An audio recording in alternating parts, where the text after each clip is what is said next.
রামচন্দ্রের হাতে হলো রাবণের নিধন।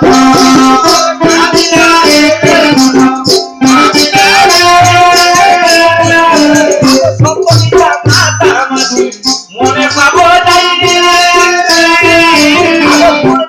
হলে মাগা ক্ষমা করবেন যাই।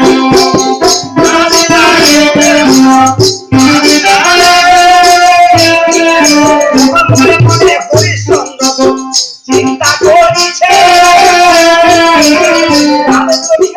রাজা ভাবিতে লাগিছে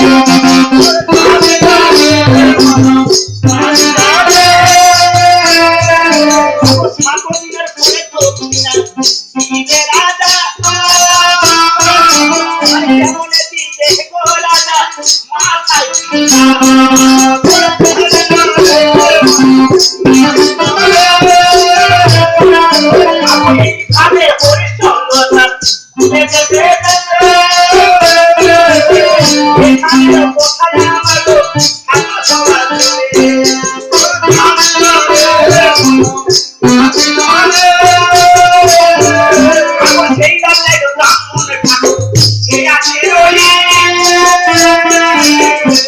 কথা